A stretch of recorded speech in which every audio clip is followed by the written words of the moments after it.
Més ben dit, amb tres intencions. En primer lloc, per dir-vos a tots que estic molt i molt orgullós de tots vosaltres, i que 111 anys és un temps massa curt per viure entre hòbbits tan excel·lents i admirables. Un esclat d'aprovació tremambunda l'interrompé. A la meitat de vosaltres no us conec ni la meitat de bé del que jo desitjaria, i estimo menys de la meitat de vosaltres la meitat del que us mereixeu. Aquesta part fou inesperada i força difícil. Es produirien alguns aplaudiments esparsos, però la major part de la concurrència mirava d'esbrinar el sentit de les seves paraules i veure si equivalien a un compliment. En segon lloc, va prosseguir, a fi de celebrar el meu aniversari, més visques, i hauria de dir el nostre aniversari, perquè també és, naturalment, l'aniversari del meu hereu i nebot, en Frodo. A partir d'avui és un adult i entra en possessió de la seva herència. Alguns aplaudiments desganats dels adults i alguns crits estridents de «Frodo! Frodo! És un xicot excel·lent!» i per part dels joves. Els vilabossots i de Saquet arrufaren les celles i es preguntaren què volia dir allò d'entrar en possessió de l'herència. Tots dos junts en sumem 144. El número dels convidats ha estat elegit perquè s'adigués amb aquest curiós total. Una grossa, si em permeteu l'expressió. Cap visca. Allò era ridícul. Molts dels convidats, i en especial els vilabossots i de Saquet, se sentien insultats i advertien que amb tota seguretat només havien estat invitats per assolir la xifra necessària, com objectes en un paquet. Una grossa, evidentment! Quina vulgaritat! I és també, si em permeteu, que faci referència a la història antiga, l'aniversari de la meva arribada en barril a Eragoth, al llac llarg, tot i que, en aquella ocasió, no em vingué al cap que era el meu aniversari. Aleshores només en tenia 51, i els aniversaris no em semblaven tan importants. El banquet, amb tot, fou ben esplèndid, encara que jo tenia un gran refredat. Me'n recordo bé, i només podia dir estic molt agraït. Ara us ho repetiré més correctament. Us estic molt agraït per haver vingut a la meva modesta festa. Silenci obstinat. Tothom temia que s'acostava una cançó o alguna poesia. I es començaven a estar-ne cansats. Per què no podia acabar de xerrar i deixar que tots brindessin a la seva salut? Però en Bilbo no cantà ni recitar. Feu una pausa momentània. I en tercer lloc, i acabo, va dir, desitjo fer-vos un anunci. Aquesta darrera paraula la va dir amb tanta força i tant de sobte que tothom que encara s'aguantava dret va seure's amb gran atenció. Em desplau anunciar-vos que, encara que, com us he dit, 111 anys és massa poc temps per passar-lo entre vosaltres, ha arribat al final. Me'n vaig. Us deixo ara mateix. Adeu-siau. I baixà de la cadira i s'esvanir. Es produí una encegadora fogonada de llum i tots els convidats tancaren els ulls. Quan els tornaren a obrir, en Bilbo havia desaparegut de la vista. 144 hòbbits hagueren de repapar-se a les seves cadires, astorats i muts de sorpresa. El vell Odo Bonpeus va treure els peus de la taula i els feu servir per donar cops a terra. Aleshores es produí un silenci mortal, fins que, tot d'una, després d'alguns sospirs profuns, tots els Saquets, bòfins, tucs, brandibocs, grofers, rabassons, caus, voltors, serrafaixes, teixoneres, boncors, cornets i bonpeus començaren a xerrar al mateix temps. En general, tots estaven d'acord que la broma era de molt mal gust i calgué més menjar i més begudes a fi de guarir els convidats d'aquella commoció i d'aquell disgust. Està tocat. Sempre ho he dit. Era probablement el comentari més generalitzat. Fins i tot els tucs, amb ben poques excepcions, pensaren que el comportament d'en Bilbo era absurd. De moment, la majoria donà per descomptat que la seva desaparició no era res més que una ximpleria ridícula. Però el vell Rory Brandibog no n'estava tan segur. Ni l'edat ni el sopar descomunal no li havien entelat l'enteniment i comentà la seva nora Maragda. Estimada, en tot això hi ha alguna cosa que em fa mal espina. Em penso que el boig d'en Saquet ha tornat a marxar. És un vell tocat de l'ala. Per què hem de preocupar-nos-en? Almenys no s'ha endut les menges amb ell. I cridà amb veu forta a en Frodo que li passés el vi. En Frodo era l'única persona present que no havia dit res. Durant una estona romangué assegut i callat al costat de la cadira buida d'en Bilbo i ignorà tots els comentaris i les preguntes. La broma l'havia divertit, naturalment, tot i que ja n'havia estat advertit. Hagué de fer un esforç per no esclafir a riure davant la sorpresa indignada dels convidats. Però al mateix temps se sentí profundament torbat. De cop i volta comprengué com s'estimava el vell hobbit. La major part dels convidats continuaren menjant i bevent i discutint les excentricitats passades i presents d'en Bilbo Saquet. Però els vilaussots i de Saquet ja havien marxat enfurismats. En Frodo no volia tenir res més a veure amb la festa. Ordenà que servissin més vi, després s'aixecà, buidà silenciosament la seva copa a la salut d'en Bilbo i sortí desapercebudament de l'embalat. Pel que fa a en Bilbo Saquet, fins i tot mentre feia el seu discurs, havia estat jugant amb l'anell d'or que duia a la butxaca. L'anell màgic que havia guardat en secret durant tants anys. En el moment de baixar de la cadira, se'l ficà al dit, i mai més no fou vist per cap hobbit a Hobbiters. Tornà a bon pas al seu cau i romangué una estoneta escoltant amb un somriure la bullícia de l'embalat i la gatzara d'altres indrets del prat. Després entrà a casa. Es va treure la roba de festa i doblegar i embolicar en paper fi la seva armilla de seda brodada i va desar-la. Després es posà ràpidament unes vestimentes vermelles i no gaire netes i s'assenyí un cinturó de cuiro gastat.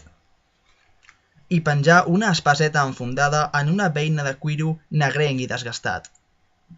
D'un calaix tancat amb clau que feia olor de naftalina en va treure una vella capa i una caputxa. Les havia guardades com si fossin quelcom molt preciós, però tenien tants pegats i eren tan envellides pel temps que costava d'endevinar-ne el color original. Podien haver estat d'un verd fosc. Li venien un xic balderes. Llavors entrà al seu estudi i d'una gran caixa forta en va treure un farcell embolicat amb vestits vells i un manuscrit relligat en cuiro. I també un sobre molt atapeït. El llibre i el farcell els entaforà al damunt d'una passada bossa que tenia allà, ja gairebé plena. Dins el sobre hi ficà el seu anell d'or i la seva cadeneta fina, i després el segellà i l'adreçà a en Frodo. Al principi el diposità sobre la lleixa de la llar de foc, però de sobte l'agafà i se'l ficà a la butxaca. En aquell moment s'obrí la porta i entrà en Gandalf a correcuita. «Hola!», va dir en Bilbo. «Em preguntava si apareixeries». «M'alegra trobar-te visible», contestà el màgic tot seient en una cadira. «Volia agafar-te i dir-te les darreres paraules. Suposo que tens la impressió que tot ha sortit esplèndidament i tal com havies planejat». «Sí, efectivament», va dir en Bilbo, «tot i que la fogonada m'ha sorprès. A mi m'ha deixat una mica astorat, de manera que els altres... Suposo que ha estat una petita propina teva». «Sí, has fet assenyadament mantenint aquest anell en secret durant tots aquests anys, i m'ha semblat necessari donar als teus convidats alguna altra cosa que semblés explicar la teva sobtada desaparició. I que tragués tota la gràcia a la meva broma. Et fiques allà on ningú no t'ha cridat, vell manefla», rigué en Bilbo, «però suposo que, com de costum, tens les teves raons per fer-ho». «Així és, quan en tinc, però pel que fa a tot aquest afer, no n'estic gaire segur. Ara ja ha arribat al punt final. Tu has fet la teva brometa i has espantat i ofès la major part de la teva parentela, i has donat a tota la comarca tema de conversa per als propers 9 dies, o potser hauria de dir per als propers 99. Penses anar més lluny? Sí, penso anar més lluny. Tinc la sensació que em calen unes vacances ben llargues, com t'he dit abans.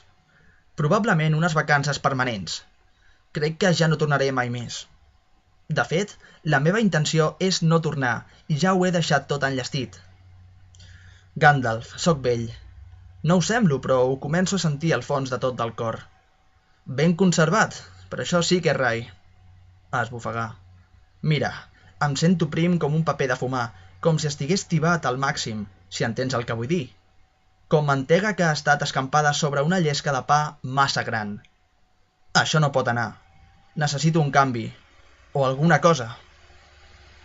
En Gandalf se'l mirà amb atenció i curiositat. No, no pot anar, va dir concirós. No, si de fet penso que probablement el teu pla és el millor que es pot fer. Bé, de tota manera ja havia pres la decisió. Vull tornar a veure muntanyes, Gandalf. Muntanyes. I després trobar algun lloc on pugui reposar. En pau i tranquil·litat, sense una pila de parents tafaners i una corrua de visitants maleïts penjats de la campaneta de la porta.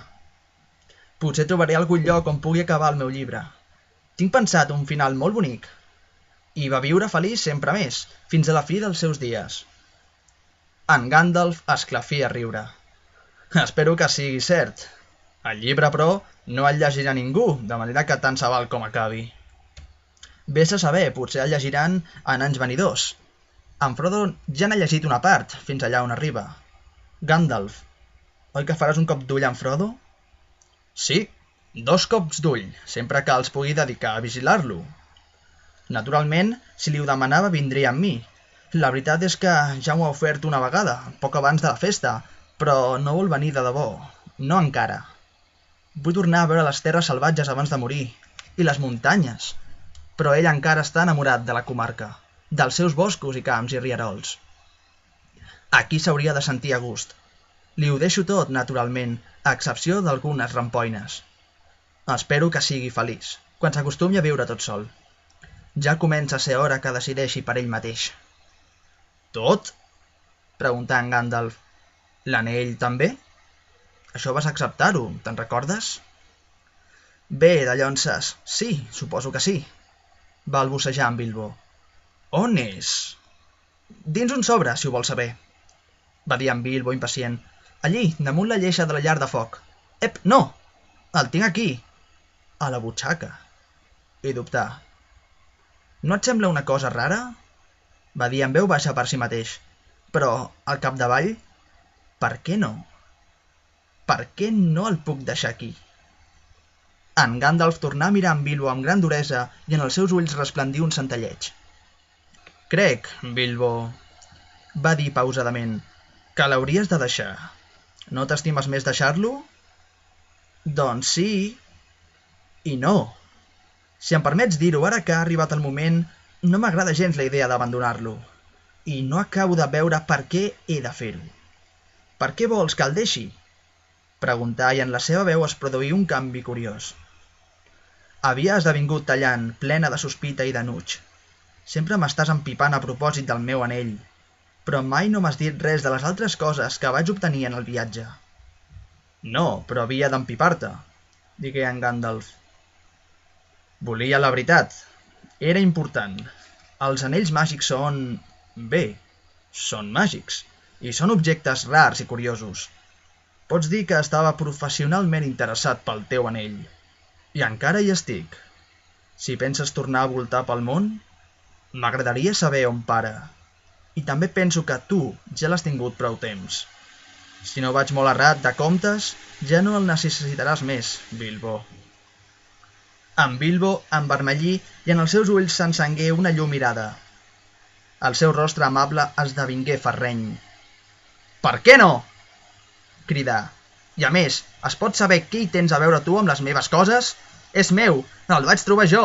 Vingué amb mi. Sí, assentí en Gandalf. Però no cal que t'enfadis. Si ho estic és per culpa teva, exclamà en Bilbo. És meu, t'ho repeteixo, meu i sols meu, la meva preciositat. Sí, la meva preciositat. La cara del màgic va romandre greu i atenta, i només una espurna al fons dels seus ulls mostrà que estava sorprès i fins i tot alarmat. Algú altre ja l'anomenava així abans, va dir en Gandalf. I no eres tu. Doncs ara sóc jo qui ho dic. Per què no ho he de dir? Encara que en Gollum digués el mateix en alguna ocasió. Ara ja no és seu, sinó meu, i me'l penso quedar, he dit. En Gandalf s'incorporà i parlà amb severitat. Si ho fas és que ets un foll, Bilbo, va dir. Cada paraula que dius ho deixa més i més clar. Té massa poder sobre tu. Deixa'l, i aleshores te'n podràs anar, i seràs lliure. Faré el que em dongui la gana i aniré on vulgui, digué en Bilbo obstinadament. El meu estimat Hobbit, va dir en Gandalf, durant tota la teva llarga vida hem estat amics, i alguna cosa em deus. Apa, fes el que vas prometre. Deixa'l. Molt bé, si el que vols és quedar-te tu amb l'anell, per què no ho dius? Xisclà en Bilbo. Però no el tindràs. No penso desprendre'm de la meva preciositat, ja t'ho he dit. I la seva mà es dirigí cap a l'empunyadura de l'espaseta. Els ulls d'en Gandalf espornejaren. Aviat em tocarà a mi d'enutjar-me, va fer. Si tornes a dir això, s'ha acabat. Llavors sabràs de debò qui és en Gandalf el Gris.